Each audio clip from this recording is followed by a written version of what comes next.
Ya Tuhan, semoga dia baik-baik aja. Kenapa, Suster? Ada apa dengan Randy?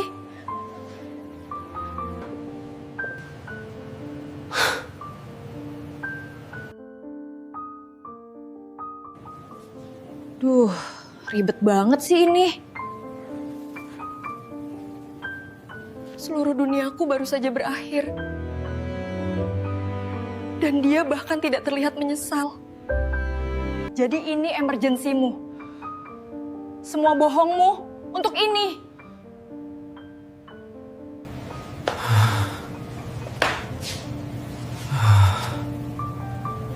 Uap hangat mengepul perlahan dari panci stainless kecil di hadapanku, membawa aroma gurih kaldu ayam yang bercampur dengan irisan jahe dan sedikit minyak wijen. Aroma ini biasanya adalah aroma kebahagiaan di rumah kami. Aroma pagi hari di akhir pekan ketika aku dan Randy bisa duduk berlama-lama di meja makan membicarakan mimpi-mimpi kecil kami. Namun hari ini, aroma yang sama justru terasa mencekik, seolah mengejek kegelisahan yang sedari tadi bersarang di dada. Tanganku sedikit gemetar saat menaburkan irisan daun bawang dan bawang goreng di atas bubur yang sudah kutuang ke dalam rantang susun. Ini bubur favorit Randy. Teksturnya harus sedikit kental, tidak boleh terlalu cair, dengan suwiran ayam yang melimpah. Aku hafal betul setiap detail seleranya, bahkan mungkin lebih baik daripada ia menghafal kebiasaannya sendiri. "Bertahanlah, Mas, aku datang," bisikku lirih, seolah angin bisa membawa pesan itu langsung ke telinganya. Kabar itu datang bagaikan petir di siang bolong. 1 jam yang lalu, ponselku berdering. Seorang rekan kerja Randy mengabarkan bahwa suamiku pingsan di kantor tepat sebelum jam makan siang dan segera dilarikan ke rumah sakit. Katanya, Randy mengeluh nyeri hebat di perutnya sebelum jatuh tak sadarkan diri. Mah akut atau mungkin kelelahan. Itu diagnosis sementara yang kudengar. Aku segera menutup rantang itu dengan rapat, memastikan kehangatannya terjaga. Namun, saat aku mengusap tutup rantang tersebut, pikiranku justru melayang ke kejadian seminggu terakhir. Ada sesuatu yang mengganjal, sebuah duri kecil yang tak kasat mata namun menusuk setiap kali aku mencoba mengabaikannya. Randy berubah. Bukan perubahan drastis yang kasar atau penuh amarah. Justru itu yang membuatnya menakutkan. Ia berubah menjadi senyap. Randy yang biasanya pulang kerja dengan cerita antusias tentang klien yang menyebalkan atau atasan yang humoris, belakangan ini sering pulang dengan wajah lelah yang seolah dipasang sebagai topeng. Ia lebih banyak diam, sering menatap layar ponselnya dengan senyum tipis yang segera hilang begitu aku mendekat. Dan yang paling menggangguku, ia mulai membawa ponselnya kemanapun, bahkan ke kamar mandi. "Mas, kamu oke?" tanyaku 3 hari lalu saat melihatnya melamun di balkon. Kala itu, ia tersentak kaget, seolah aku baru saja mempergokinya melakukan kejahatan. Ayu, iya, cuma capek kerjaan. Proyek kali ini benar-benar menguras tenaga," jawabnya sambil buru-buru memasukkan ponsel ke saku celana.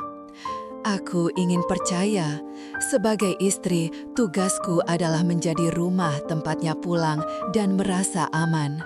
Aku menepis curiga itu, menguburnya di bawah tumpukan prasangka positif bahwa ia hanya lelah bekerja keras demi masa depan kami. Tapi hari ini, saat aku mendengar ia sakit, rasa bersalah bercampur dengan kecurigaan itu kembali menyeruak.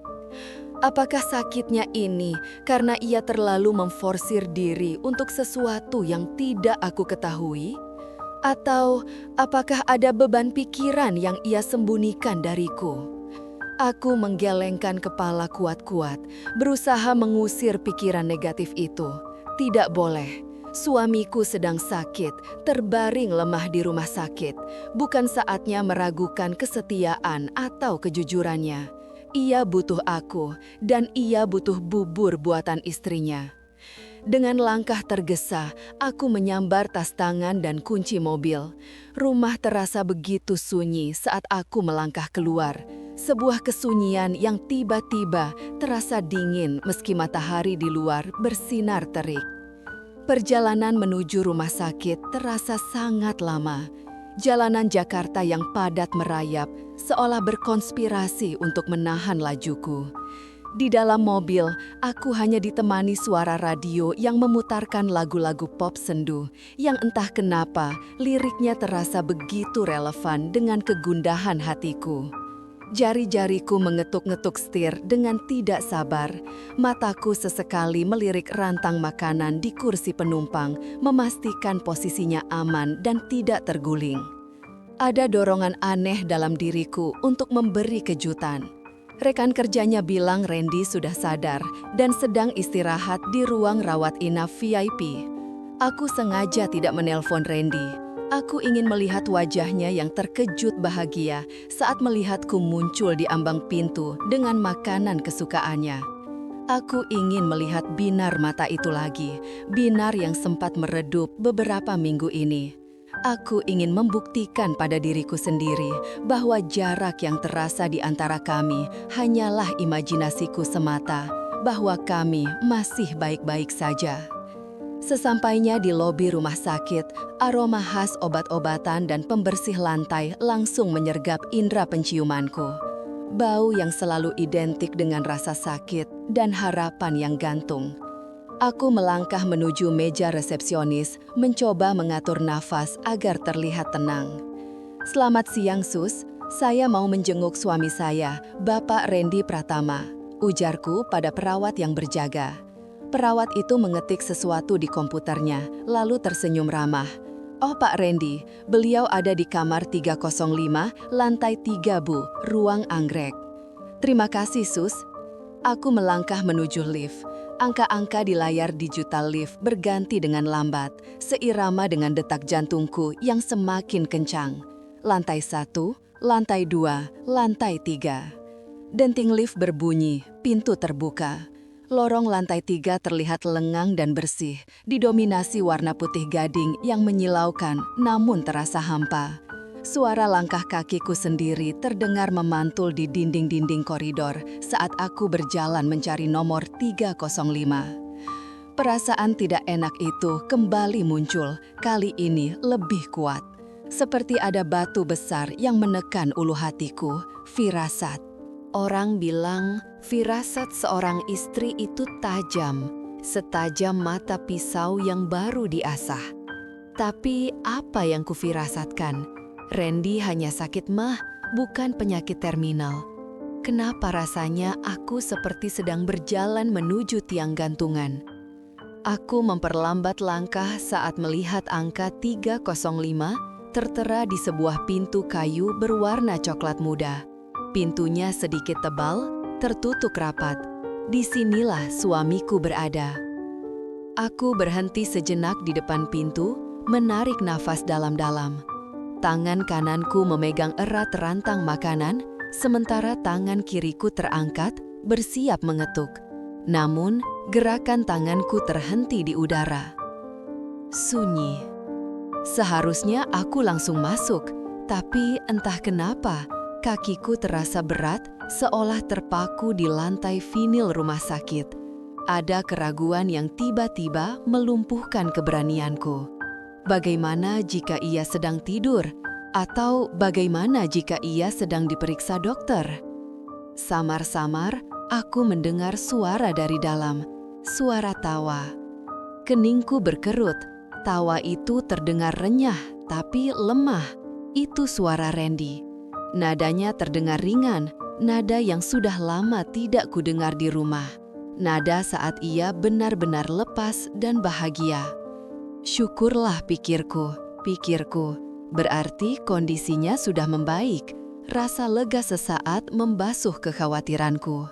Namun, detik berikutnya, suara lain terdengar. Suara seorang wanita. "Kan udah aku bilang, kamu tuh bandel. Jangan telat makan kalau lagi sama aku," ucap suara wanita itu dengan nada manja yang dibuat-buat. Disusul suara sendok berdenting pelan beradu dengan mangkuk keramik. Jantungku berhenti berdetak selama 1 detik penuh. Darah di wajahku rasanya surut seketika, meninggalkan rasa dingin yang menjalari tengkuk hingga ujung kaki. Suara siapa itu? Apakah perawat? Tapi perawat tidak akan berbicara seintim itu. Iya, bawel. Habisnya kalau lihat kamu, aku jadi lupa lapar, jawab Randy. Suaranya terdengar begitu lembut, penuh afeksi. Kelembutan yang dulu hanya milikku. Duniaku seakan berputar melambat. Rantang di tanganku terasa semakin berat. Seberat kenyataan yang belum sepenuhnya kulihat, namun sudah bisa kurasakan auranya. Tanganku yang tadi hendak mengetuk, kini turun perlahan, menyentuh gagang pintu yang dingin. Aku bukan wanita yang gemar membuat keributan. Aku adalah Ayu, istri yang penurut, sabar, dan selalu mencoba mengerti. Tapi saat ini, bisikan hati yang tak tenang itu berubah menjadi teriakan peringatan yang memekakkan telinga. Firasat buruk yang membayangiku sepanjang perjalanan ternyata bukan tentang penyakitnya, bukan tentang kondisi fisiknya. Ini tentang hatinya. Dengan tangan gemetar hebat dan nafas yang tertahan di tenggorokan, aku menekan gagang pintu itu ke bawah. Klik pelan terdengar, hampir tak tertangkap telinga, namun cukup untuk membuka celah menuju kebenaran yang mungkin akan menghancurkan segalanya. Aku mendorong pintu itu perlahan, sangat perlahan, hingga celah itu cukup lebar bagi mataku untuk melihat ke dalam tanpa perlu melangkah masuk. Dan di sanalah, di atas ranjang rumah sakit yang serba putih, aku melihat pemandangan yang membuat bekal kasih sayang yang kubawa terasa sia-sia. Waktu seolah membeku, menyisakan aku sebagai penonton bisu dalam sebuah drama yang tak pernah kupesan tiketnya. Langkah kakiku beradu cepat dengan detak jantung yang menggila di dalam rongga dada. Lorong rumah sakit yang panjang dan didominasi warna putih itu terasa seperti terowongan tak berujung, mencekik leherku dengan aroma antiseptik yang menyengat. Setiap kali aku berpapasan dengan dokter atau perawat yang berjalan santai, rasanya aku ingin berteriak agar mereka minggir. Bagaimana dunia bisa berjalan begitu tenang, sementara duniaku serasa runtuh mendengar kabar Randy masuk rumah sakit. Pikiranku berkecamuk, membayangkan skenario terburuk, kecelakaan mobil, serangan jantung mendadak, atau sesuatu yang lebih buruk. Telepon dari pihak administrasi tadi terlalu singkat, hanya memberitahu bahwa suamiku, Randy, dirawat di ruang VIP anggrek dan aku harus segera datang. Tidak ada penjelasan medis, tidak ada rincian kejadian. Hanya urgensi yang membuatku meninggalkan rapat penting di kantor tanpa pamit yang layak. Aku sampai di depan lift, menekan tombol panah ke atas berkali-kali, seolah itu akan membuat kotak besi itu turun lebih cepat. Ketika pintu lift akhirnya terbuka di lantai 5, area rawat inap VIP, suasana berubah drastis. Hening, senyap, karpet tebal meredam suara langkah kakiku yang tergesa, namun napasku yang memburuh terdengar begitu bising di telingaku sendiri. Mataku menyisir nomor di setiap pintu, 501, 502, itu dia, ruang 505. Aku setengah berlari menuju pintu kayu jati yang kokoh itu. Tanganku sudah terulur, siap menekan gagang pintu dan menghambur masuk untuk melihat keadaan suamiku. Rasa kekhawatiran ini begitu besar hingga menutupi logika. Aku hanya ingin memastikan Randy bernapas, memegang tangannya, dan mengatakan bahwa aku ada di sini. Namun, belum sempat jemariku menyentuh logam dingin gagang pintu, sebuah tangan menahan pergelanganku. Cengkeramannya tidak kasar, namun cukup kuat untuk menghentikan momentum tubuhku. "Ibu Ayu," panggil suara itu, setengah berbisik namun penuh tekanan. Aku tersentak dan menoleh cepat, siap memarahi siapapun yang berani menghalangiku nemui suamiku. Di hadapanku berdiri seorang perawat muda dengan seragam putih bersih. Nama tag di dadanya bertuliskan Dina. Aku mengenalnya samar-samar. Suster Dina adalah perawat yang sering menangani Randy saat check-up rutin penyakit lambungnya beberapa bulan lalu. Dia biasanya ceria, ramah, dan cekatan. Tapi hari ini, Suster Dina tampak berbeda. Wajahnya pucat, matanya bergerak gelisah ke kiri dan ke kanan, seolah memastikan tidak ada orang lain di lorong itu.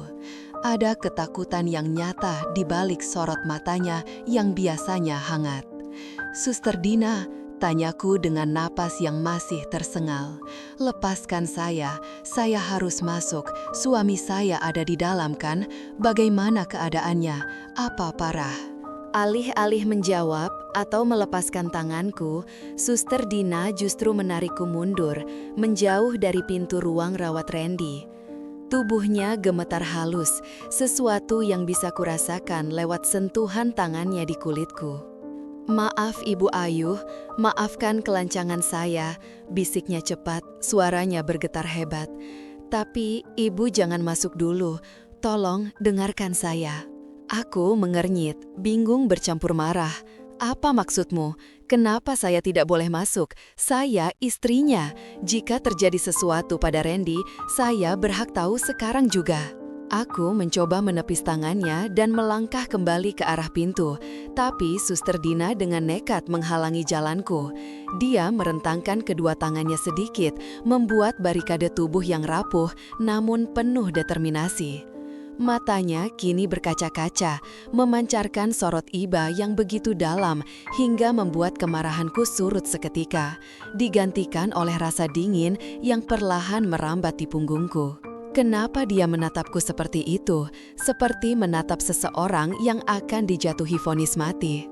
"Ada yang harus Ibu tahu, Bu," ucapnya lirih, nyaris tak terdengar karena tertelan suara pendingin ruangan.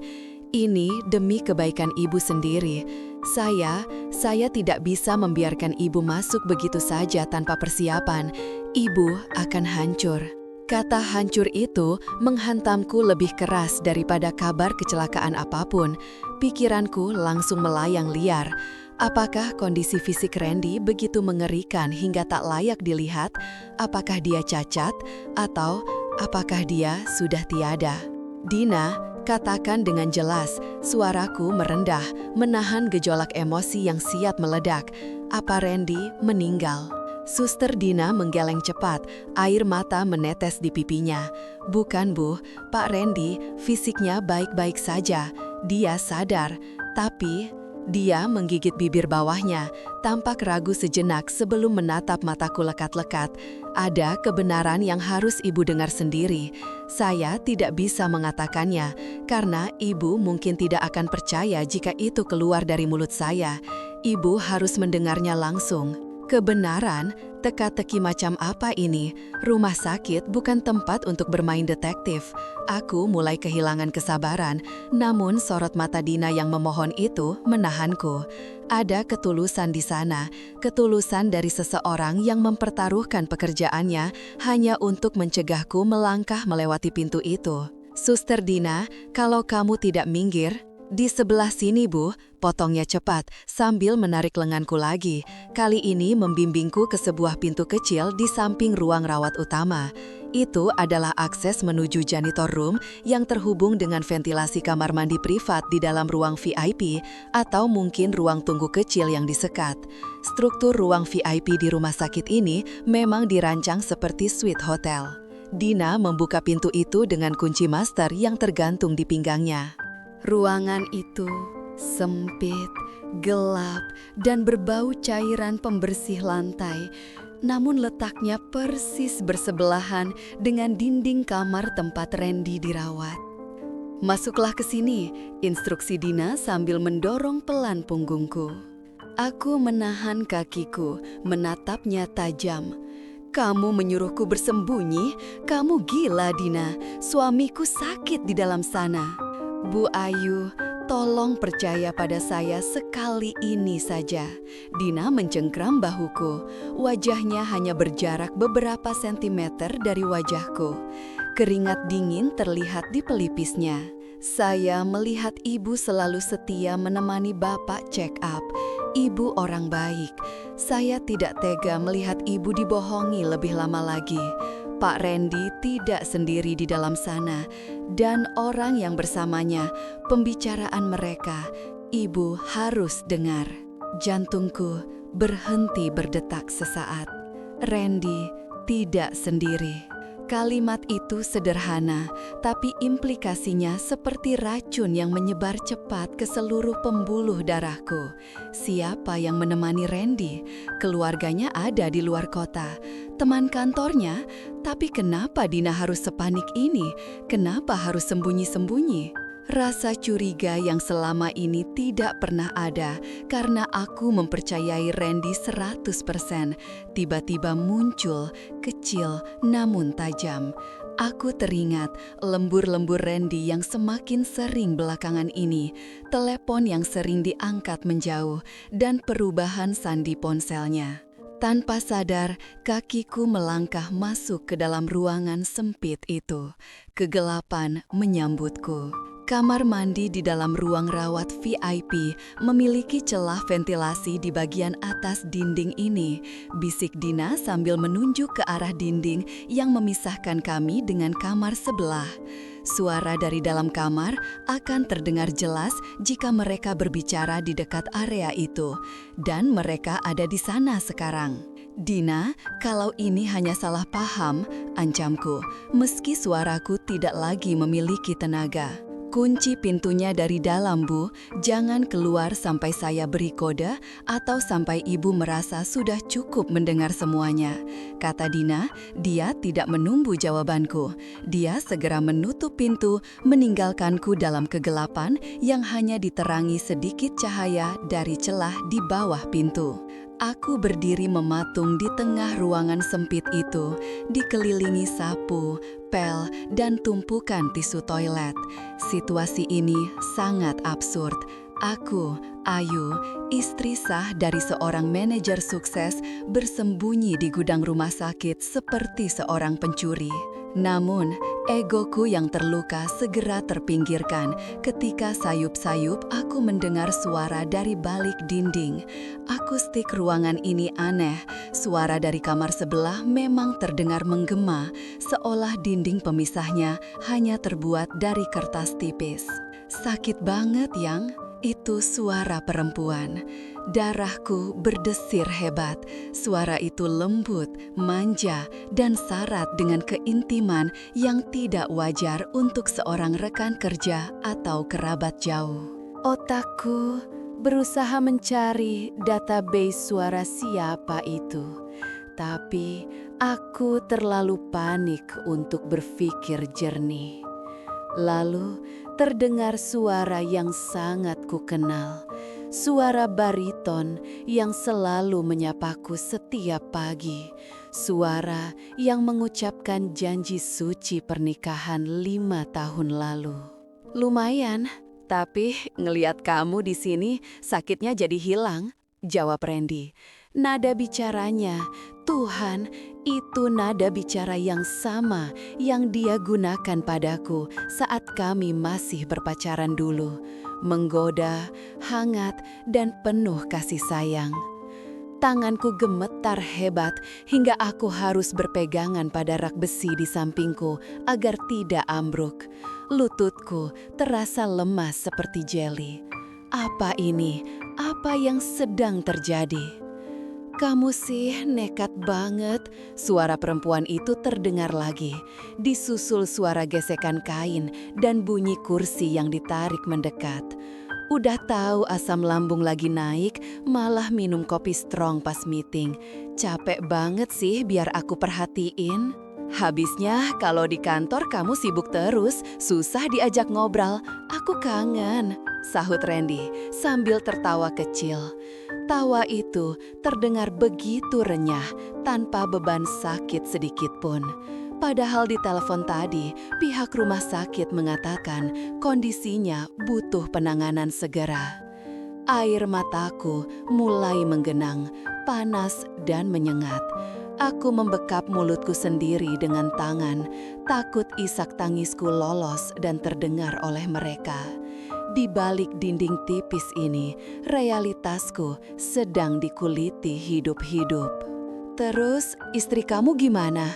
Dia bakal datang nggak? Tanya perempuan itu. Ada nada cemas dalam suaranya, tapi bukan cemas karena takut ketahuan, melainkan cemas yang posesif. Ayu, Randy mendesah, jeda sejenak yang terasa seperti 1 abad bagiku. Dia pasti datang. Dia kan istri yang berbakti. Paling sebentar lagi sampai, nangis-nangis, bikin drama khawatir. Makanya kita harus cepat-cepat ngobrol sebelum dia ngerusak suasana. Hatiku remuk, hancur berkeping-keping menjadi debu. Kata-kata itu, istri yang berbakti, diucapkan dengan nada meremehkan, seolah kesetiaanku selama ini hanyalah lelucon baginya. Jadi, kepanikanku, rasa takutku kehilangan dia saat perjalanan ke sini, semuanya hanya dianggap drama yang mengganggu. Aku meremas dadaku yang terasa sesak. Rasanya oksigen di ruangan sempit ini habis disedot oleh kebohongan yang baru saja terungkap. Suster Dina benar. Jika aku langsung masuk tadi, aku hanya akan melihat sandiwara Randy yang pura-pura sakit parah. Dan perempuan itu mungkin sudah bersembunyi atau berpura-pura menjadi rekan kerja yang peduli.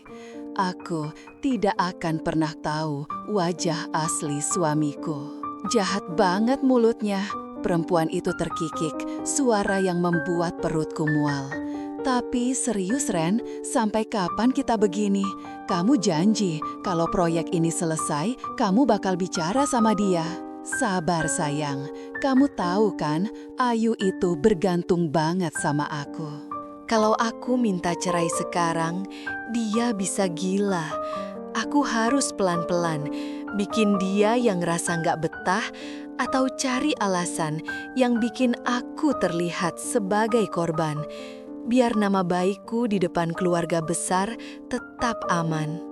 Aku membejamkan mata rapat-rapat, membiarkan air mata mengalir deras, membasahi telapak tangan yang masih membekap mulutku.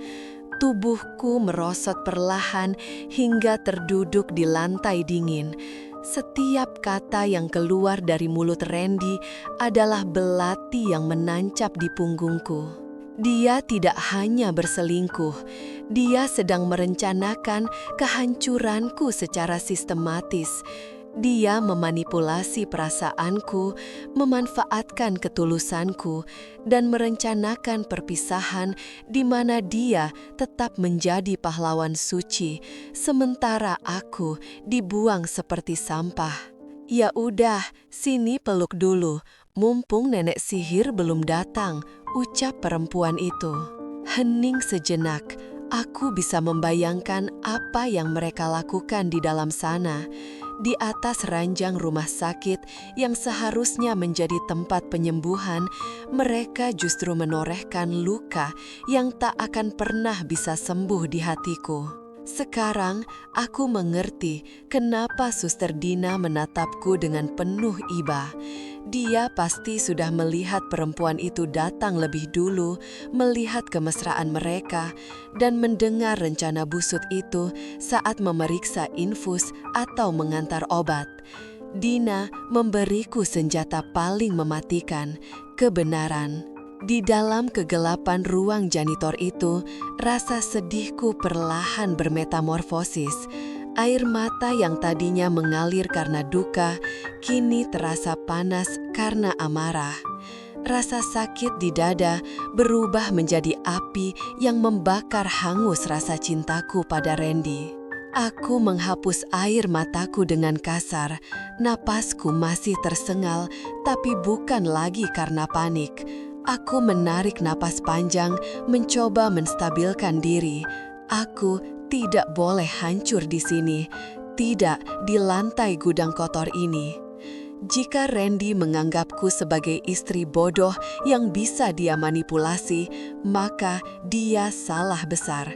Dia baru saja membangunkan sisi diriku yang selama ini tertidur lelap. Aku berdiri perlahan, merapikan blus kerjaku yang sedikit kusut. Tanganku mengepal kuat di sisi tubuh. Aku tidak akan keluar sekarang. Tidak, itu terlalu mudah bagi mereka. Aku akan menunggu saat yang tepat.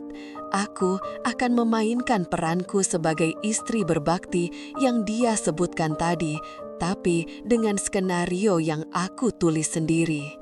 Aku menatap pintu di hadapanku, siap untuk melangkah keluar dari persembunyian, bukan sebagai korban, melainkan sebagai pemain utama yang baru saja memahami aturan mainnya. Terima kasih, Suster Dina. Peringatan rahasiamu baru saja menyelamatkan hidupku, meski dengan cara menghancurkan hatiku terlebih dahulu. Napasku tertahan di tenggorokan, terkunci rapat seiring dengan bunyi klik pelan saat aku menutup pintu kamar mandi. Ruangan ini berbau pembersih lantai yang menyengat, dingin dan asing. Di bawah sorot lampu neon putih yang berdengung lirih, aku berdiri mematung, menempelkan punggung ke dinding keramik yang dinginnya menembus blus tipis yang kikenakan. Jantungku bukan lagi berdetak, melainkan menghantam rongga dada dengan liar, seolah ingin merobek kulit dan melompat keluar. Instruksi Suster Dina masih terngiang jelas di telingaku. Sembunyi, Bu, jangan keluar sampai saya beri koda. Kenapa aku harus bersembunyi? Pertanyaan itu berputar-putar di kepalaku, bercampur dengan rasa takut yang tak beralasan. Ini suamiku, Randy sedang sakit. Seharusnya aku berada di samping tempat tidurnya, memegang tangannya, memberinya kekuatan. Namun, sorot mata Suster Dina tadi, itu bukan sorotan mata seseorang yang sedang bercanda. Itu adalah tatapan peringatan. Ada bahaya, atau mungkin sesuatu yang jauh lebih buruk daripada bahaya fisik yang sedang mengintai di balik pintu kayu mahoni itu. Dengan tangan gemetar hebat, aku memberanikan diri mendekat ke pintu. Suster Dina sengaja tidak menutupnya rapat sempurna, menyisakan celah vertikal selebar kelingking. Aku menempelkan satu mata ke celah itu, membiarkan pupilku beradaptasi dengan cahaya yang lebih hangat dari ruangan VIP di luar sana. Hening sejenak, hanya ada suara pendingin ruangan yang menderu halus.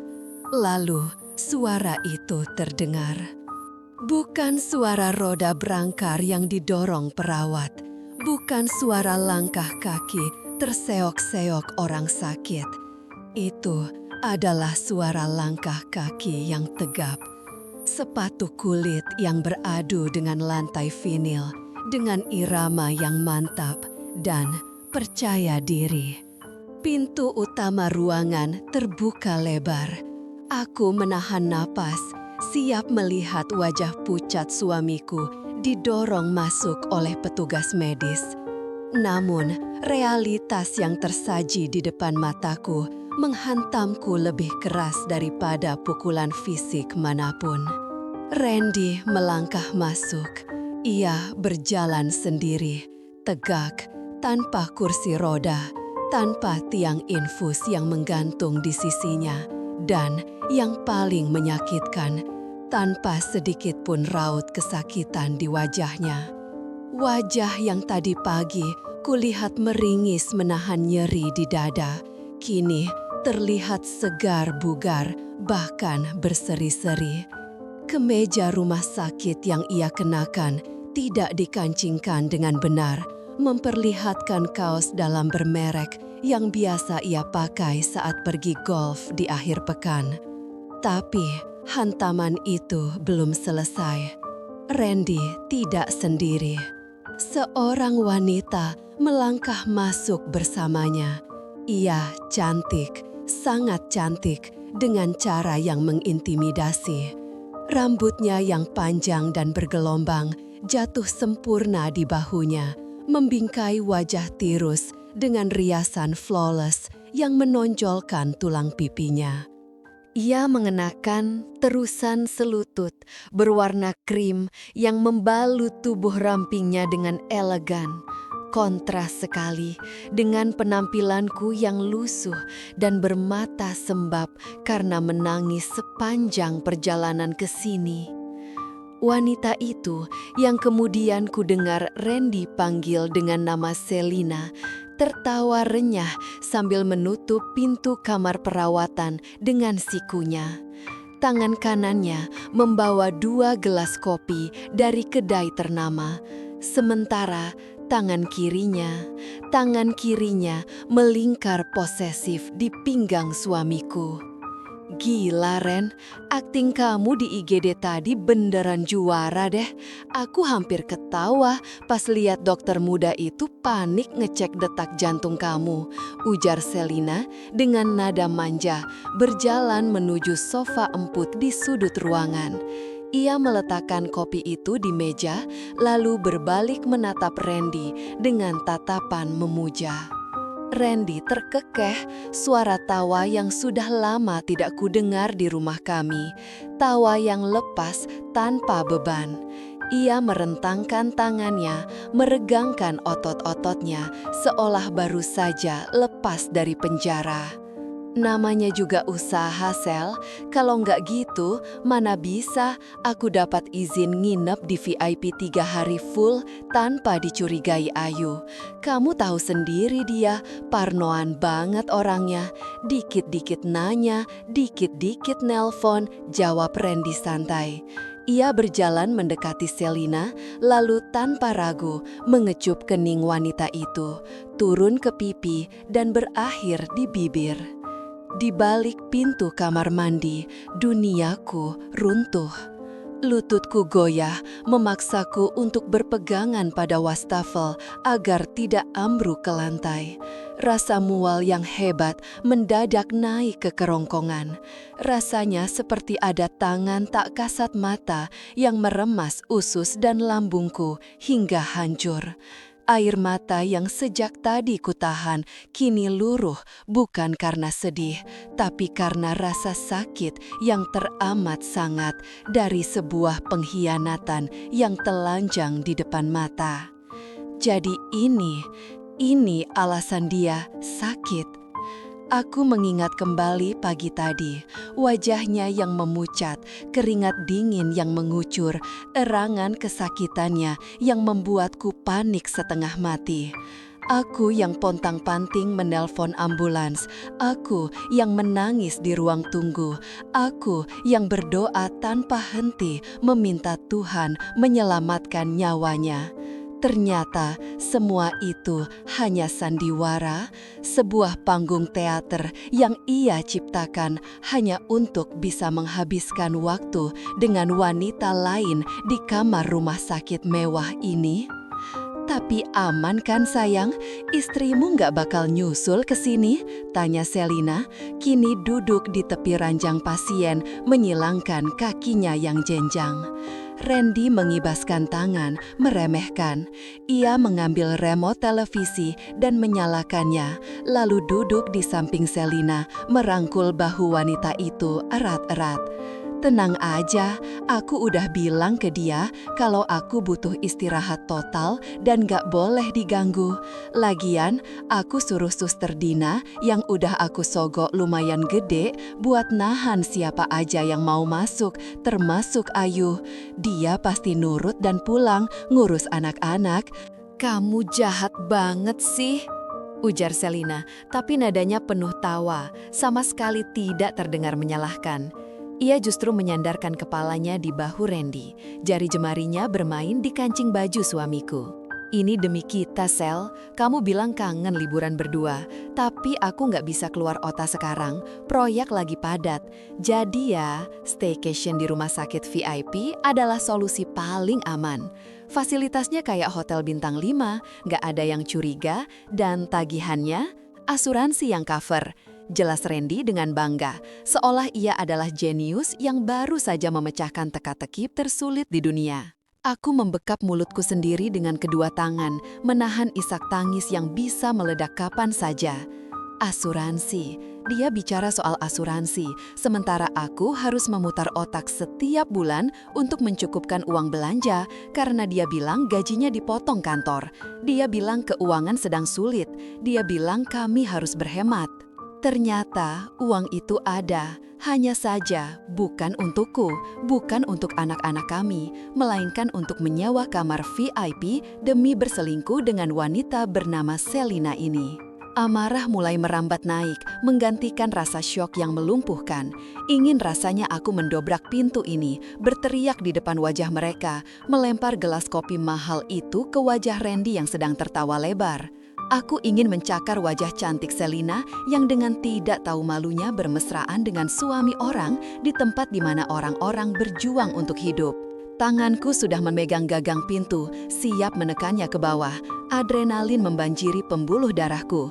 Aku siap melabrak mereka. Aku siap menghancurkan segalanya malam ini juga. Namun, gerakan tanganku terhenti saat mendengar suara Randy lagi. Kali ini nadanya lebih rendah, lebih serius. Lagian, aku udah muak di rumah, Sel. Ayu tuh membosankan. Isinya cuma ngeluh soal anak, soal uang, soal rumah. Gak ada gairahnya lagi. Lihat dia aja aku capek. Beda sama kamu. Sama kamu, aku merasa hidup lagi.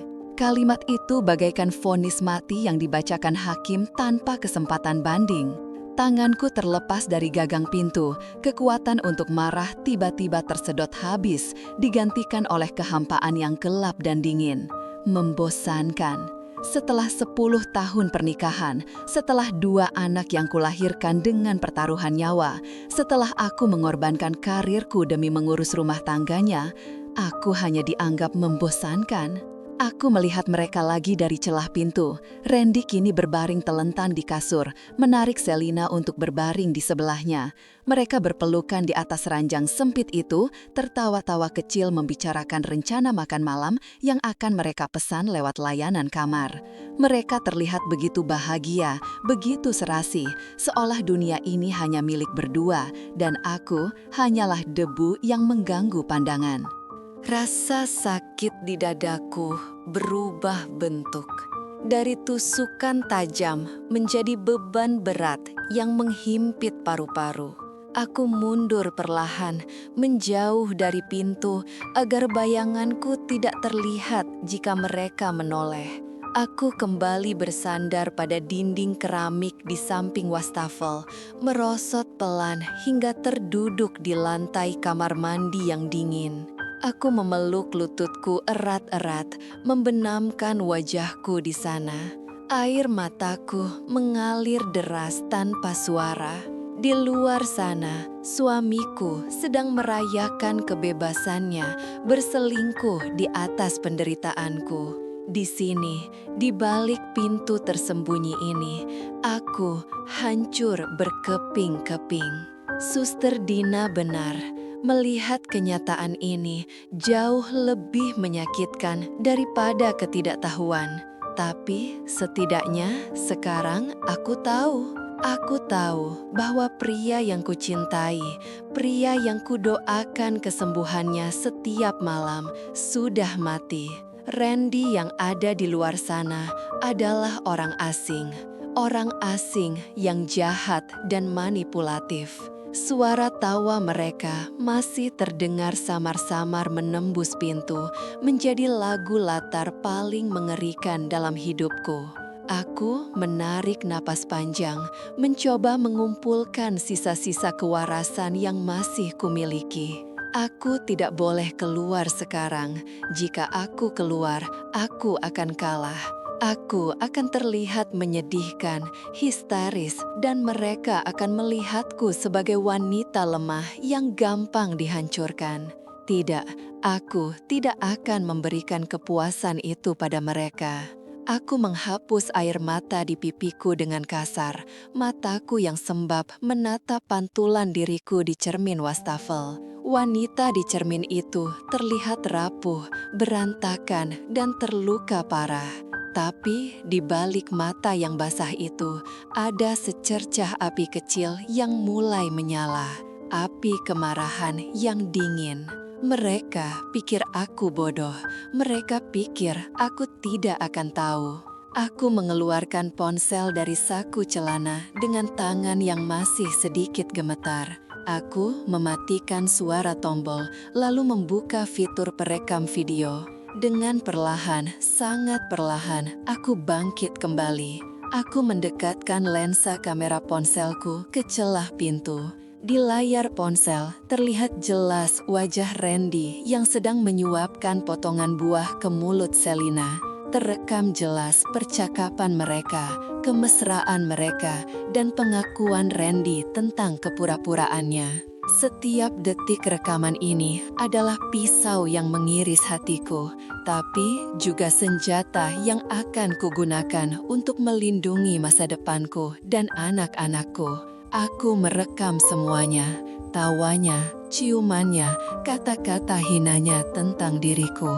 Tunggu saja, Mas, bisikku dalam hati. Suaraku pecah namun penuh tekad. Kamu bilang aku membosankan. Tunggu sampai kamu lihat apa yang bisa dilakukan oleh istri yang membosankan ini saat hatinya dihancurkan. Aku menyimpan video itu, lalu mengirimkan ke cloud penyimpanan rahasiaku. Setelah memastikan semuanya aman, aku kembali duduk di lantai, menunggu kode dari Suster Dina atau momen yang tepat untuk menyelinap pergi.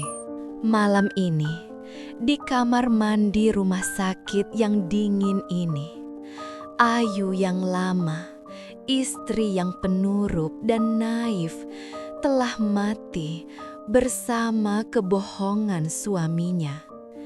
Dan dari puing-puing kehancuran itu, seorang wanita baru sedang memaksa dirinya untuk bangkit, siap menghadapi perang yang baru saja ditabuh.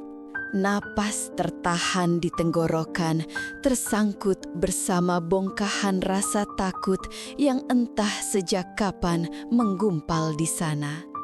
Punggungku menempel erat pada dinding dingin koridor rumah sakit, tepat di samping bingkai pintu kamar rawat inap VIP yang sedikit terbuka.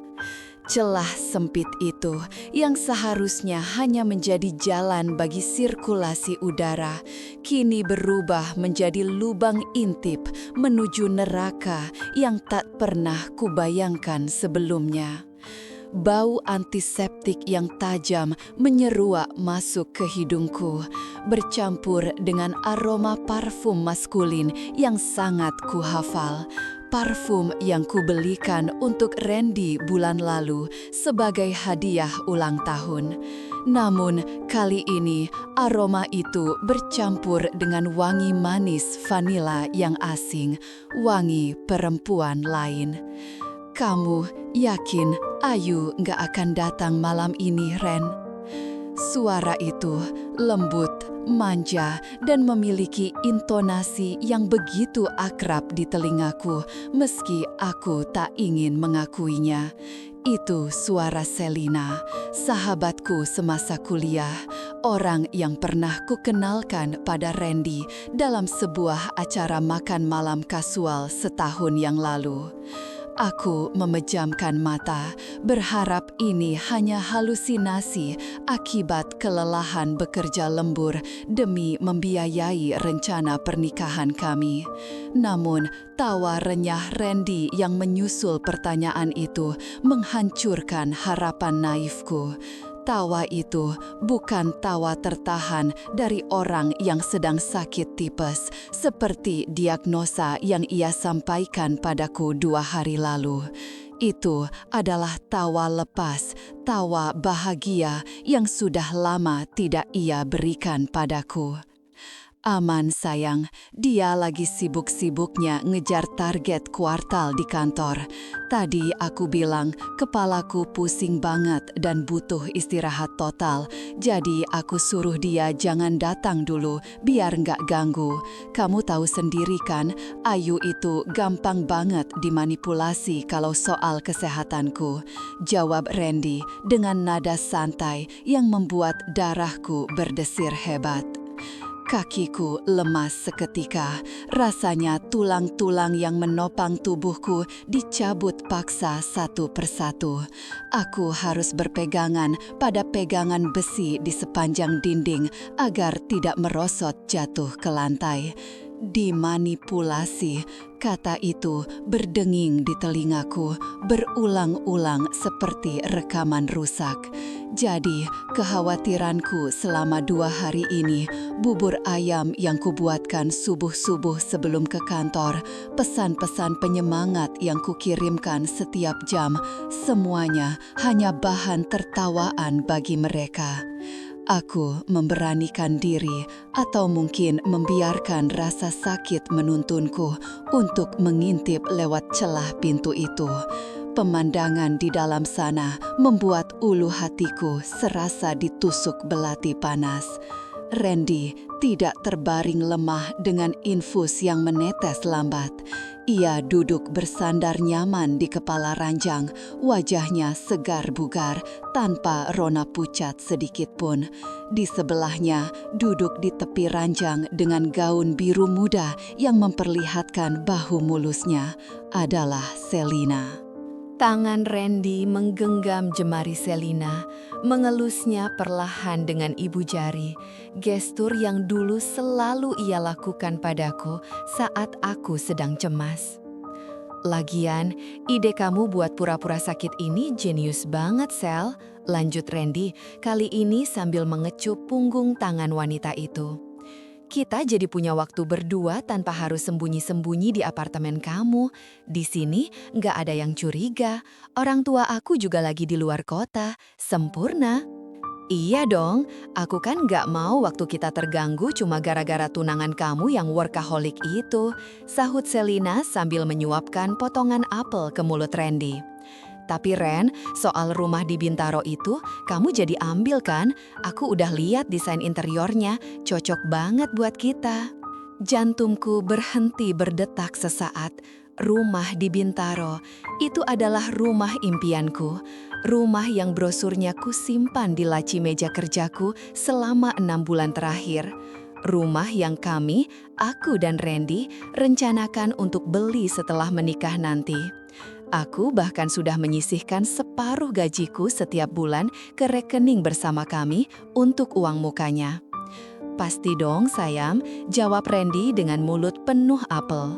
Uang di tabungan bersama udah cukup buat DP besar, nanti sertifikatnya aku urus atas nama aku dulu, biar nggak ribet, baru deh pelan-pelan kita atur. Air mata yang sejak tadi ku tahan akhirnya jebol, mengalir deras tanpa suara, membasahi pipi yang terasa panas. Ini bukan sekedar perselingkuhan fisik, ini adalah perampokan. Mereka bukan hanya mencuri hatiku, tapi juga masa depanku, keringatku, dan mimpi-mimpi sederhana yang kurakit dengan susah payah. Aku ingat bagaimana aku menahan diri untuk tidak membeli baju baru, membawa bekal makan siang setiap hari, dan menolak ajakan liburan teman-teman kantor demi menabung untuk rumah itu. Rumah yang kugadang-gadang akan menjadi tempat kami menua bersama. Dan sekarang, Randy dengan entengnya merencanakan rumah itu untuk ditinggali bersama Selina menggunakan uang hasil jerih payahku. "Terus, gimana sama Ayu?" tanya Selina lagi. Suaranya terdengar sedikit ragu namun tetap manja. "Kalian kan udah tunangan, undangan emang belum nyebar, tapi keluarga besar udah pada tahu." Randy menghela napas panjang, seolah-olah akulah beban terberat dalam hidupnya.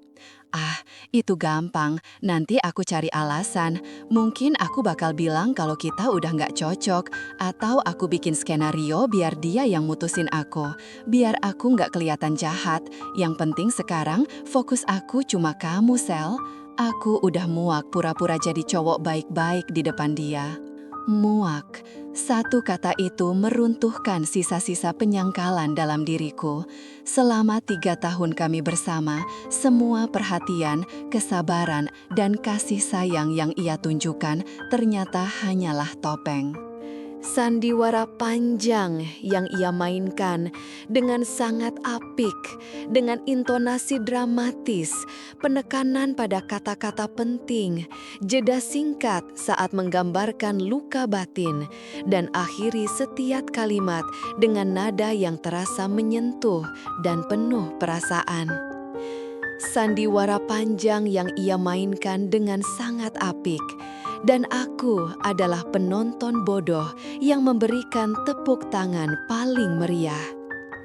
Duniaku runtuh berkeping-keping di lorong rumah sakit yang sunyi itu.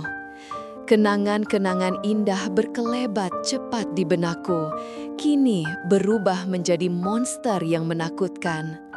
Momen saat Randy melamarku di pinggir pantai, saat ia memelukku ketika ayahku meninggal, saat kami tertawa bodoh di bawah hujan, semuanya palsu.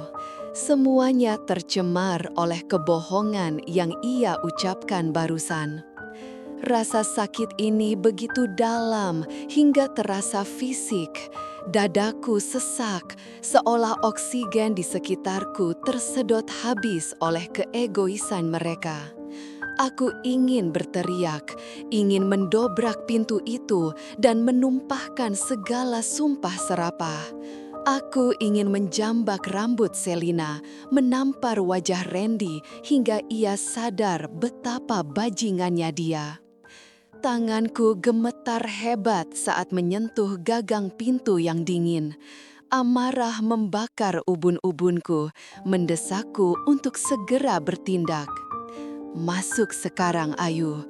Hancurkan mereka seperti mereka menghancurkanmu," bisik setan di telingaku. Namun, di sela-sela gemuruh emosi itu, akal sehatku yang tersisa menarik rem darurat. Jika aku masuk sekarang, melabrak mereka dengan air mata dan teriakan histeris, aku hanya akan menjadi wanita gila yang menyedihkan di mata mereka. Randy akan memiliki alasan sempurna untuk meninggalkanku dan memutarbalikkan fakta, membuatku terlihat seperti orang yang tidak stabil. Dan uang itu, tabungan bersama itu, jika aku bertindak gegabah, aku mungkin akan kehilangan segalanya tanpa bisa menuntut balik. Aku melihat mereka lagi lewat celah pintu. Mereka tertawa, membicarakan warna cat dinding untuk kamar tidur utama, kamar tidur yang seharusnya menjadi milikku. Mereka terlihat begitu bahagia di atas penderitaanku yang bahkan belum mereka ketahui. Tidak, aku menarik tanganku dari gagang pintu seolah benda itu berapi. Aku menyeka air mata dengan kasar menggunakan lengan kemejaku. Rasa sakit ini masih ada, menganga lebar dan berdarah. tapi kini bercampur dengan sesuatu yang lain, sesuatu yang lebih dingin dan tajam. Aku tidak boleh hancur di sini. Aku tidak boleh membiarkan mereka melihatku kalah. Randy bilang dia ingin membuat skenario agar aku yang memutuskannya. Baik, akan kubuat skenario itu, tapi bukan seperti yang dia bayangkan. Aku tidak akan menjadi korban yang dicampakkan. Kakiku melangkah mundur perlahan, sangat hati-hati, agar sol sepatuku tidak menimbulkan bunyi di lantai vinil.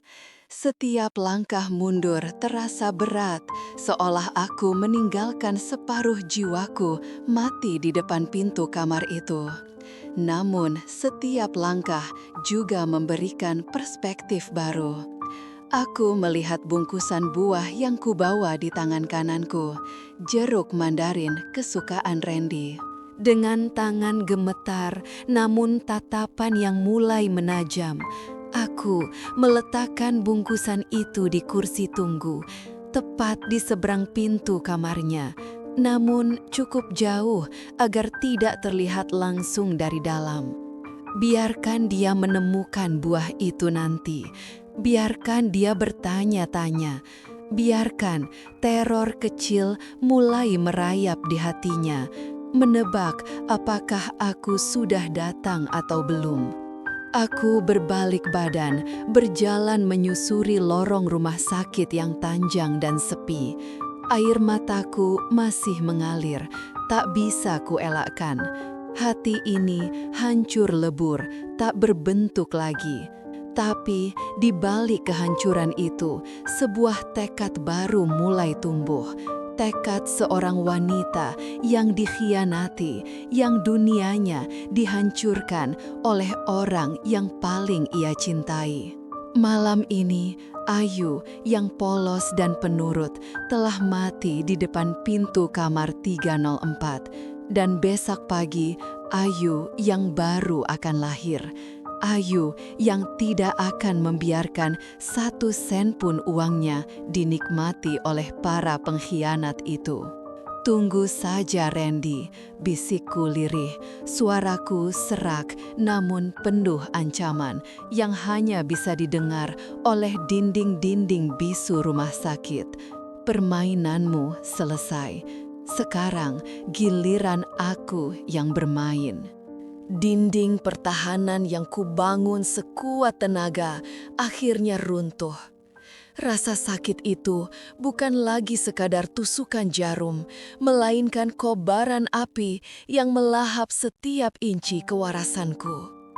Napasku tersengal, seolah oksigen di ruangan ini mendadak habis disedot oleh ego dan kebohongan mereka. Aku tidak bisa lagi bersembunyi di balik bayang-bayang, menjadi penonton bisu atas kehancuran hidupku sendiri. Dengan tangan yang gemetar hebat namun mengepal kuat di sisi tubuh, aku melangkah keluar. Suara langkah kakiku yang menghentak lantai terdengar seperti vonis hakim di ruang sidang yang sunyi. Jarak beberapa meter yang memisahkan tempat persembunyianku dengan meja mereka terasa seperti melintasi jembatan di atas jurang neraka. "Ayu?" Suara itu keluar dari mulut Randy. Bukan sapaan hangat yang biasa ku dengar setiap pagi, melainkan cicitan penuh horor. Wajahnya yang tadi terlihat begitu mesra dan santai saat menatap Selina, kini berubah drastis. Darah seolah tersedot habis dari wajahnya dalam hitungan detik, menyisakan pucat pasi yang mengerikan. Matanya membelalak, pupilnya mengecil, mencerminkan ketakutan murni seseorang yang tertangkap basah sedang melakukan dosa besar. Selina tidak kalah terkejutnya. Gadis yang selama ini kuanggap saudara, yang tahu segala rahasia dan keluh kesahku, tersentak mundur hingga kursinya berdecit nyaring menggores lantai. Tangannya yang tadi berada di atas meja, mungkin hendak menyentuh atau baru saja melepaskan sentuhan dari tangan suamiku, kini ditarik dengan gerakan refleks yang canggung. Wajah cantiknya memerah padam, campuran antara rasa malu dan panik yang tak terbendung. Hening, keheningan yang mencekik lebih menyakitkan daripada teriakan manapun. "Ayu, sayang." Randy akhirnya memecahkan kesunyian, suaranya pecah dan sumbang. Ia bangkit berdiri dengan gerakan kaku, kedua tangannya terangkat setengah, seolah ingin meraihku, tapi takut aku akan meledak jika disentuh. Ini gak seperti yang kamu pikirkan, aku bisa jelaskan." Aku tertawa, tawa yang kering, hampa, dan menyayat tenggorokanku sendiri. "Jelaskan!" Suaraku bergetar hebat, menahan gelombang tangis yang mendesak ingin keluar. "Jelaskan apa, Ren? Jelaskan bagaimana kamu bilang ada meeting dadakan, padahal kamu di sini. Jelaskan kenapa sahabat, aku dan suami aku bicara soal perasaan di belakang punggungku. Dengar dulu yuk, tolong dengarkan aku." Randy melangkah maju, keringat dingin mulai bercucuran di pelipisnya. Ia tampak menyedihkan, laki-laki yang selama ini kukagumi karena kewibawaannya, kini terlihat seperti pengecut yang tersudut. Kami cuma ngobrol, Selina lagi ada masalah, aku cuma bantu sebagai teman, sumpah yuk, nggak lebih." "Bohong!" teriakku. Suaraku menggema, membuat beberapa pengunjung di kejauhan menoleh, tapi aku tidak peduli. Rasa malu sudah lenyap terbakar amarah. "Aku dengar semuanya, Randy. Aku dengar setiap kata menjijikkan yang keluar dari mulut kalian. Jangan anggap aku bodoh." Aku mengalihkan tatapanku pada Selina. Dia menunduk, tidak berani menatap mataku. Sikap pengecutnya semakin menyulut emosiku. "Dan kamu, Sel," ucapku, suaraku merendah namun penuh penekanan yang tajam. "Kamu tahu betapa aku mencintai dia. Kamu tahu perjuangan kami. Kamu ada di sana saat aku menangis karena masalah kecil dalam pernikahan kami. Kamu yang bilang supaya aku sabar. Ternyata di balik itu semua, kamu yang menjadi duri dalam dagingku." Selina mengangkat wajahnya sedikit, matanya basah. "Ayu, maaf, aku nggak bermaksud menyakiti kamu. Perasaan ini terjadi begitu saja, Ayu. Aku berusaha menahannya, Yu. Sumpah, menahannya." Aku melangkah mendekat, membuat Selina semakin menyusut di kursinya.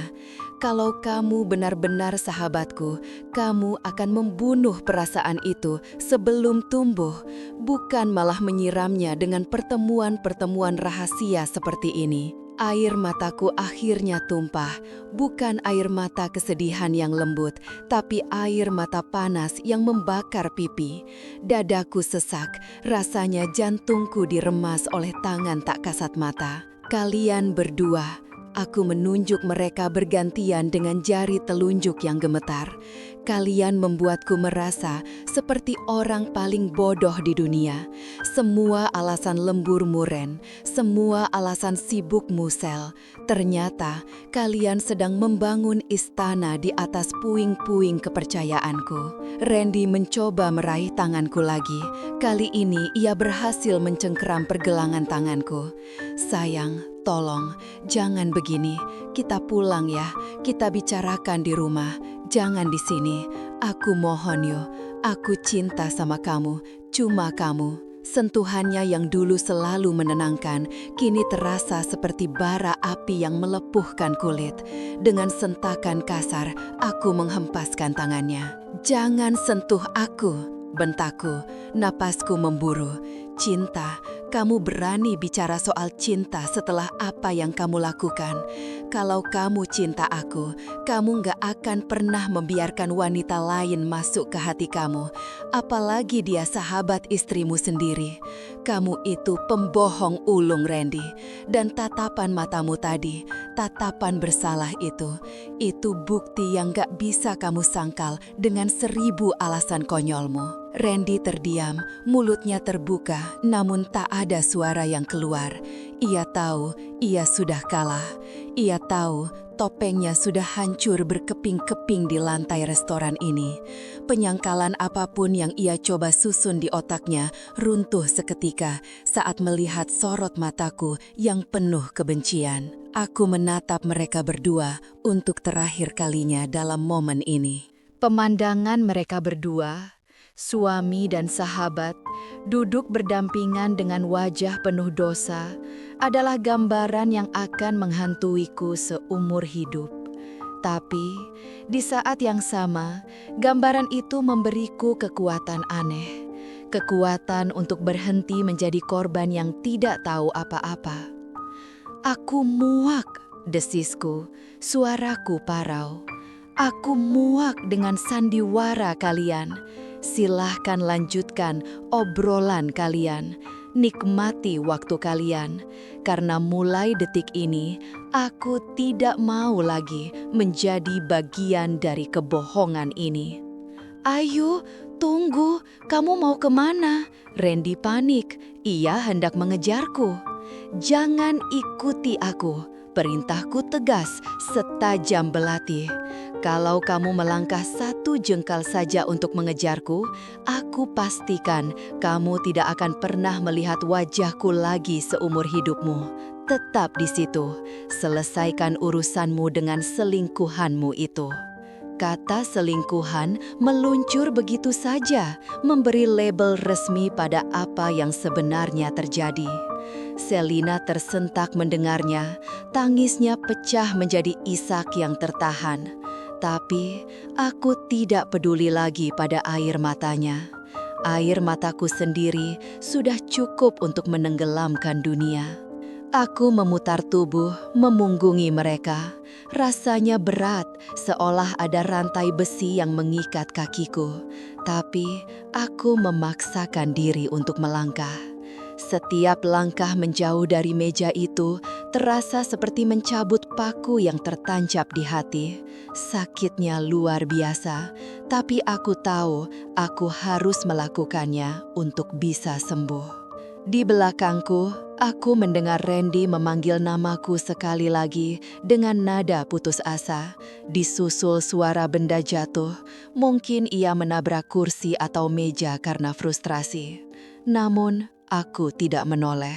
Aku terus berjalan menuju pintu keluar, menembus pandangan orang-orang yang menatapku dengan rasa ingin tahu dan kasihan.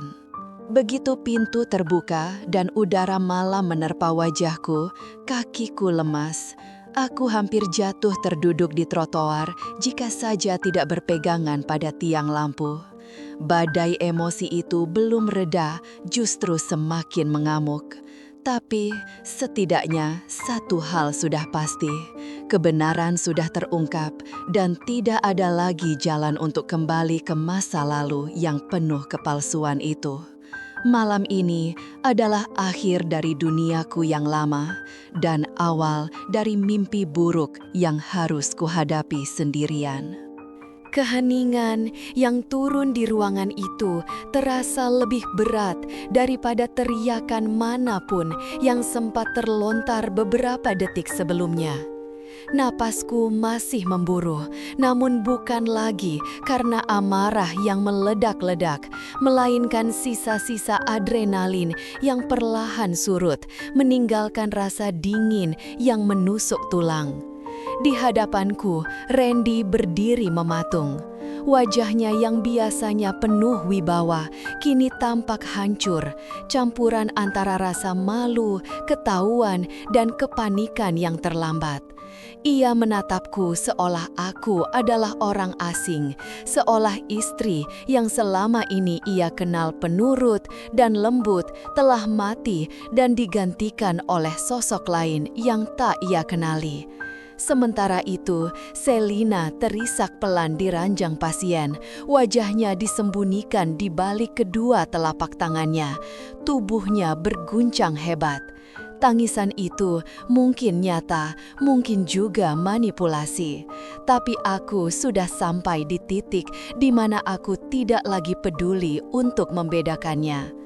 Aku menatap jari manis kiriku, cincin emas putih dengan berlian kecil yang melingkar di sana selama 5 tahun, tiba-tiba terasa begitu asing. Benda itu terasa panas, membakar kulitku, seolah menjadi simbol dari belenggu yang selama ini menahan mataku untuk melihat kebenaran. Dengan gerakan perlahan namun pasti, aku menarik cincin itu keluar. Rasanya kesat, sedikit tertahan di ruas jari, seakan takdir pun sempat enggan membiarkanku melepaskannya. Namun, dengan satu sentakan terakhir, logam dingin itu terlepas. Tanpa kata, aku melangkah mendekati meja besi di samping ranjang Selina. Bunyi denting logam yang beradu dengan permukaan meja terdengar nyaring di tengah kesunyian ruangan VIP itu. "Ambil ini," kataku. Suaraku terdengar datar, hampa, tanpa getar emosi yang kukhawatirkan akan muncul. "Kamu menginginkan posisiku begitu keras sampai harus membuang harga dirimu, bukan? Sekarang ambillah, itu milikmu, sepaket dengan laki-laki pengecut yang berdiri di sana." "Ayo, jangan begini Yuh," suara Randy terdengar parau, pecah di tenggorokan. Ia mencoba melangkah maju, tangannya terulur hendak meraih bahuku.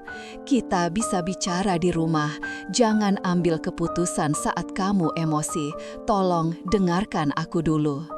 Aku mundur selangkah, menepis tangannya yang bahkan belum sempat menyentuhku. Tatapanku menusuk tepat ke manik matanya yang kini basah. "Rumah?" tanyaku dengan senyum gitir yang terasa perih di sudut bibir. "Rumah yang mana, Ren? Rumah tempat kamu berbohong padaku setiap hari? Atau rumah yang akan kamu bangun dengan dia dan anak kalian? Tidak ada lagi yang perlu dibicarakan. Keputusan ini bukan karena emosi sesaat. Keputusan ini lahir dari fakta bahwa kamu telah membunuh pernikahan kita tepat saat kamu memutuskan untuk tidur dengan dia." Randy terdiam, mulutnya terbuka sedikit, namun tak ada suara yang keluar. Ia tahu bahwa tidak ada satu pun kata maaf di dunia ini yang bisa memutar balik waktu atau menghapus pengkhianatan yang sudah terwujud dalam bentuk janin di rahim wanita lain. Aku mengalihkan pandanganku dari puing-puing masa laluku, lalu menoleh ke arah pintu. Di sana, Suster Dina masih berdiri. Wajah perawat muda itu pucat pasi, kedua tangannya meremas ujung seragamnya dengan gugup. Ia tampak ketakutan, mungkin khawatir akan dilaporkan, atau mungkin merasa bersalah karena telah menjadi pemicu ledakan ini. Aku berjalan mendekatinya, langkahku yang semula goyah kini terasa lebih mantap. Saat aku berdiri tepat di depannya, Suster Dina menunduk, tak berani menatap mataku. "Maafkan saya, Bu Ayu, saya tidak bermaksud menghancurkan." Suaranya gemetar hebat. Aku menyentuh lengan Suster Dina pelan, memaksanya untuk mengangkat wajah. Saat mata kami bertemu, aku tidak memberinya tatapan kemarahan. Justru sebaliknya, aku menatapnya dengan rasa terima kasih yang mendalam. "Jangan minta maaf, Sus," ujarku lembut. "Kamu tidak menghancurkan apapun, kamu justru menyelamatkan saya. Kalau bukan karena keberanian suster bicara jujur tadi, mungkin saya akan terus hidup dalam kebohongan ini. Saya akan terus menjadi orang bodoh yang merawat selingkuhan suami saya sendiri." Mata Suster Dina berkaca-kaca, ia tampak terkejut dengan reaksiku. "Terima kasih Suster Dina," bisikku lagi, menekan kalimat itu agar ia tahu betapa berartinya kejujuran itu bagiku. "Kamu melakukan hal yang benar, jangan pernah menyesali kebenaran seburuk apapun dampaknya." Tanpa menunggu jawaban lagi, aku memutar gagang pintu. Hembusan udara dingin dari koridor rumah sakit langsung menyapa wajahku, kontras dengan udara pengap penuh tegangan di dalam kamar rawat inap itu. "Ayu, tunggu!" Ayo, teriakan Randy menggema di belakangku. Aku tidak berhenti, aku tidak menoleh. Pintu tertutup dengan bunyi klik yang tegas di belakang punggungku, memisahkan dua dunia yang kini tak lagi bisa bersatu. Langkah pertamaku di lorong itu terasa begitu berat, seolah ada beban bertonton yang diikatkan pada pergelangan kakiku. Lorong rumah sakit yang panjang dan didominasi warna putih itu membentang di hadapanku seperti jalan menuju ketidakpastian. Bau antiseptik yang khas menusuk hidung bercampur dengan rasa mual yang tiba-tiba menyerang perutku. Tubuhku mulai bereaksi terhadap trauma yang baru saja terjadi. Tanganku gemetar tak terkendali, lututku terasa lemas, seakan tulang-tulangku berubah menjadi jeli. Aku harus berpegangan pada dinding dingin koridor untuk menahan diri agar tidak ambruk. Seorang pengunjung yang lewat menatapku dengan pandangan aneh, mungkin bertanya-tanya mengapa seorang wanita berdiri bersandar di dinding dengan wajah pucat dan mata kosong. Namun, aku tak peduli. Di dalam kepalaku, potongan-potongan memori berputar seperti kaset rusak. Wajah Randy saat mengucapkan janji pernikahan, senyumnya saat kami merencanakan masa depan, lalu wajah Selina yang pura-pura sakit dan hasil USG itu. Semuanya beraduk menjadi satu pusaran rasa sakit yang menghantam dada. Rasanya seperti ada tangan tak kasat mata yang meremas jantungku hingga hancur. Sakit, tentu saja sakit. Bohong jika aku bilang aku baik-baik saja. 5 tahun hidupku baru saja runtuh dalam hitungan menit. Identitasku sebagai seorang istri, impianku untuk menua bersama, kepercayaanku pada cinta, semuanya hangus terbakar. Namun, di tengah rasa sakit yang melumpuhkan itu, ada perasaan lain yang perlahan mulai tumbuh. Sebuah perasaan asing yang sudah lama tidak kurasakan. Kelegaan. Ya, ada rasa lega yang aneh, seperti baru saja memuntahkan racun yang selama ini mengendap di dalam tubuh tanpa disadari. Selama beberapa bulan terakhir, aku selalu merasa ada yang salah. Ada jarak yang tak terjelaskan antara aku dan Randy. Ada intuisi yang terus berteriak namun selalu kubungkam demi menjaga keharmonisan rumah tangga. Hari ini, intuisi itu terbukti benar. Dan meskipun kebenaran itu menyakitkan, setidaknya aku tidak lagi hidup dalam bayang-bayang keraguan. Aku menarik napas panjang, mengisi paru-paruku dengan udara steril rumah sakit. Setiap tarikan napas terasa menyakitkan, tapi juga membersihkan. Aku menegakkan punggungku. Aku menghapus air mata yang sempat menetes di pipi dengan kasar. Tidak, aku tidak akan membiarkan diriku terlihat menyedihkan di sini. Aku tidak akan memberikan kepuasan pada Randy atau siapapun untuk melihatku hancur. Aku Ayu. Sebelum menjadi istri Randy, aku adalah wanita yang punya mimpi, punya harga diri, dan punya kekuatan sendiri. Pernikahan itu telah berakhir, tapi hidupku belum. Kakiku mulai melangkah lagi. 1 langkah, 2 langkah. Awalnya pelan, namun lama-kelamaan ritmenya menjadi lebih stabil. Suara hak sepatuku yang beradu dengan lantai marmer terdengar ritmis, seolah menjadi musik pengiringku dari masa lalu yang kelam. Aku berjalan melewati ruang perawat, melewati ruang tunggu di mana keluarga pasien lain sedang cemas menanti kabar. Mereka semua punya masalah mereka sendiri.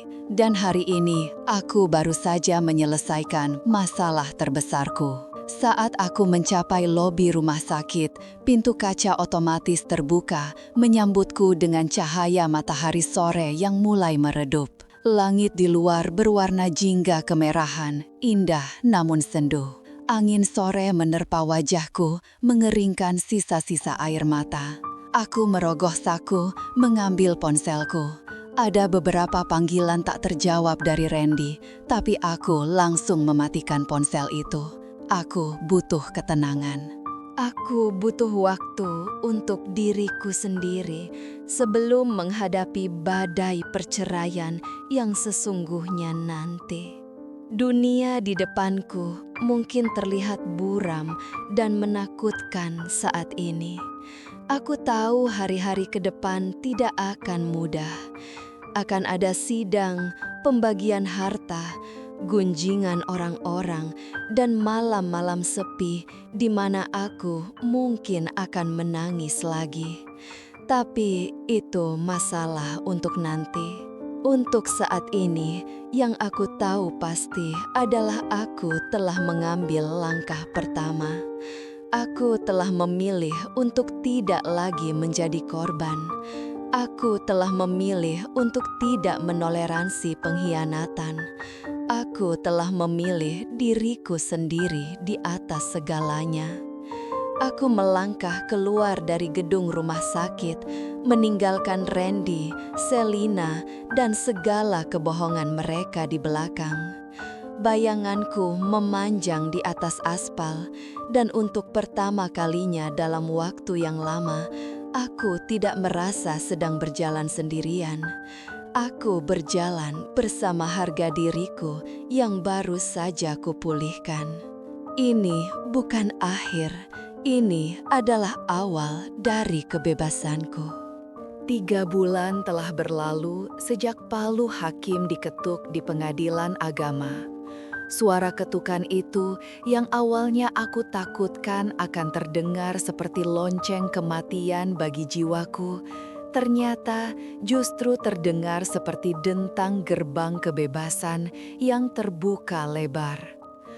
Pagi ini, aku duduk di beranda belakang rumah sambil menyesap teh chamomil hangat. Udara pagi terasa begitu segar, jauh lebih segar daripada udara pengap yang selama bertahun-tahun aku hirup di dalam rumah tangga yang penuh kepalsuan. Di pangkuanku tidak ada lagi ponsel yang aku cek dengan cemas, tidak ada lagi rasa curiga yang menggerogoti ulu hati, dan tidak ada lagi bayang-bayang Randy yang menghantui setiap langkahku. Kertas akta cerai itu sudah tersimpan rapi di laci terbawah lemari dokumenku. Aku tidak membakarnya, tidak juga membuangnya. Aku menyimpannya sebagai pengingat. Bukan pengingat akan kegagalan, melainkan monumen kecil yang menandakan bahwa aku pernah berjuang, aku pernah terluka parah, dan aku berhasil. Proses perpisahan itu memang tidak mudah. Aku tidak akan berbohong dengan mengatakan bahwa aku langsung bahagia begitu kami resmi berpisah. Ada malam-malam di mana kesunyian rumah ini terasa begitu mencekik. Ada saat-saat di mana aku terbangun di tengah malam, meraba sisi tempat tidur yang kosong, dan merasakan sengatan rindu yang aneh. Bukan rindu pada Randy, melainkan rindu pada gagasan tentang keluarga utuh yang selama ini aku pertahankan mati-matian. Namun, seiring berjalannya waktu, aku belajar satu hal penting. Rasa sakit itu perlu dirasakan untuk bisa dilepaskan. Aku membiarkan diriku menangis sepuasnya di bulan pertama. Aku membiarkan diriku marah, kecewa, dan berduka atas matinya harapan-harapan yang pernah kami bangun berdua. Dan setelah air mata itu kering, aku menemukan sesuatu yang sudah lama hilang terkubur di bawah tumpukan ego dan manipulasi Randy. Diriku sendiri. Ayu, presentasi kamu tadi luar biasa. Suara Pak Haryo, atasanku, masih terngiang di telinga mengingat kejadian di kantor kemarin sore. Aku tersenyum sendiri mengingat momen itu. Selama beberapa bulan terakhir, aku menenggelamkan diri kembali ke dalam pekerjaan, bukan sebagai pelarian, tapi sebagai pembuktian. Selama menikah dengan Randy, karirku seringkali dikesampingkan. Ia selalu membuatku merasa bahwa ambisiku adalah ancaman bagi egonya. Tapi kini, tanpa ada yang menahan atau meremehkan kemampuanku, aku melesat. Proyek besar yang aku tangani berhasil tembus, dan untuk pertama kalinya dalam waktu yang lama, aku merasa dihargai karena kecerdasanku, bukan hanya peranku sebagai istri yang patuh. Aku meletakkan cangkir teh di atas meja kayu dan menarik napas panjang. Aroma tanah basah sisa hujan semalam menyeruak. Hujan badai memang sempat menerpa hidupku, memporak-porandakan fondasi yang kukira kuat. Tapi lihatlah sekarang, tanah yang basah itu justru menumbuhkan tunas-tunas baru. Siang nanti, aku punya janji makan siang dengan ibu dan ayah. Hubungan kami membaik pesat setelah perceraian ini. Dulu, aku sering menutupi masalah rumah tanggaku dari mereka karena malu dan takut mengecewakan. Namun, kejujuran ternyata membawa kelegaan yang luar biasa. Ketika aku akhirnya terbuka tentang pengkhianatan Randy, mereka tidak menghakimiku. Mereka justru menjadi pilar terkuat yang menopangku saat aku nyaris roboh. "Kamu terlihat berbeda, Yu," kata sahabatku, Dina, saat kami bertemu akhir pekan lalu. "Matamu hidup lagi." Komentar itu membuatku sadar. Selama ini, aku telah menggantungkan nilai diriku pada keberhasilan rumah tangga. Aku pikir jika aku gagal menjadi istri, maka aku gagal sebagai wanita. Betapa salahnya pemikiran itu. Nilai diriku tidak ditentukan oleh cincin yang melingkar di jari manis atau status pernikahan di kartu identitas. Nilai diriku ada pada bagaimana aku bangkit setelah dijatuhkan, bagaimana aku tetap memilih untuk menjadi orang baik meski telah diperlakukan dengan buruk, dan bagaimana aku kembali mencintai diriku sendiri setelah sekian lama mengabaikannya. Aku bangkit dari kursi dan berjalan masuk ke dalam rumah. Ruang tengah yang dulunya sering menjadi saksi bisu pertengkaran kami, atau lebih tepatnya kebohongan Randy, kini telah berubah wajah. Aku mengganti warna cat dindingnya. Aku membuang sofa lama yang menyimpan terlalu banyak kenangan pahit dan menggantinya dengan yang baru, yang lebih cerah dan nyaman. Rumah ini sekarang adalah istanaku, tempat di mana aku bisa bernapas lega, tempat di mana tidak ada rahasia, tempat di mana kejujuran adalah rajanya. Tentu saja, jejak luka itu masih ada. Sesekali ketika mendengar lagu tertentu atau melewati tempat yang pernah kami kunjungi, hati ini masih berdesir nyeri. Tapi nyeri itu tidak lagi melumpuhkan. Ia hanya sekadar cubitan kecil yang mengingatkan bahwa aku adalah manusia biasa yang punya perasaan. Aku ingat pertemuan terakhirku dengan Randy saat mediasi final. Wajahnya tampak kusut dan untuk pertama kalinya aku melihat penyesalan di matanya. Bukan penyesalan karena menyakitiku aku rasa, tapi penyesalan karena kehilangan kenyamanan yang selama ini kuberikan. Dia mencoba bicara, mencoba merangkai kata-kata manis yang dulu selalu ampuh meluluhkan hatiku. "Ayu, apa kita benar-benar tidak bisa?" Aku memotong ucapannya waktu itu dengan gelengan tegas dan senyuman tipis. "Tidak, Ren, kita sudah selesai. Dan untuk pertama kalinya, aku bersyukur atas apa yang kamu lakukan." Karena pengkhianatanmu, aku sadar bahwa aku pantas mendapatkan yang jauh lebih baik daripada sekedar menjadi opsi kedua. Kalimat itu adalah titik balikku. Saat aku mengucapkannya, aku merasa rantai yang membelenggu kakiku putus seketika. Aku tidak lagi membencinya. Kebencian hanya akan mengikatku padanya. Aku memilih untuk melepaskan, untuk tidak peduli, untuk menjadi asing. Itu adalah balas dendam terbaik, menjadi bahagia tanpa dia. Aku berjalan menuju cermin besar di kamar tidurku. Aku menatap pantulan wanita di sana. Ada garis halus di ujung mata, tanda dari banyak malam tanpa tidur dan air mata yang tumpah. Tapi di balik itu ada sorot mata yang tajam dan berani. "Kamu hebat, Ayu," bisikku pada bayangan di cermin. Ini adalah pelajaran terbesar dari badai ini, bahwa kebahagiaan sejati tidak datang dari orang lain. Ia tidak datang dari suami, dari pasangan, atau dari validasi eksternal. Kebahagiaan sejati tumbuh dari dalam, dari rasa damai dengan diri sendiri, dari penerimaan atas segala kekurangan dan kelebihan yang kita miliki. Aku mengambil tas kerjaku dan kunci mobil. Hari ini aku memiliki agenda yang padat, meeting dengan klien, makan siang dengan orang tua, dan malam nanti aku berencana mulai menulis jurnal lagi. Sebuah hobi lama yang dulu sempat mati suri. Saat aku melangkah keluar dari pintu depan dan menguncinya, matahari pagi bersinar terik menerobos sela-sela dedaunan pohon mangga di halaman. Hangatnya menyentuh kulitku, seolah alam semesta sedang memberiku pelukan hangat. Badai itu memang dahsyat. Ia menghancurkan atap perlindunganku dan memaksaku basah kuyup dalam kepedihan.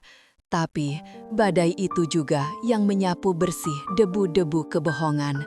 Sekarang langit sudah bersih, tidak ada lagi awan mendung yang menggantung.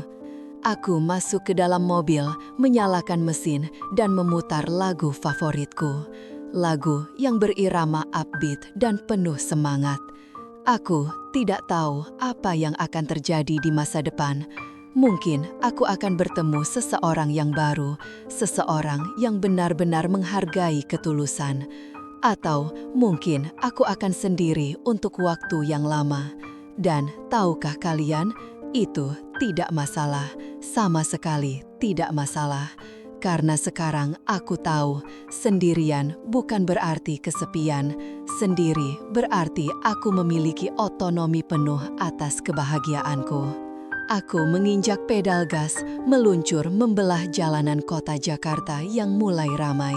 Di depan sana, masa depan terbentang luas seperti kanvas putih yang siap aku lukis dengan warna-warna baru. Warna keberanian, warna kemandirian, dan warna cinta kasih yang tulus, terutama cinta untuk diriku sendiri. Randy adalah masa lalu, sebuah bab yang sudah ditutup, sebuah buku yang sudah tamat. Dan hari ini, detik ini, aku sedang menulis halaman pertama dari buku baruku. Judulnya adalah Harapan.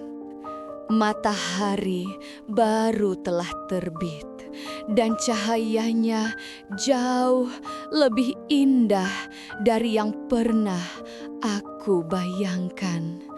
Aku siap menyambutnya.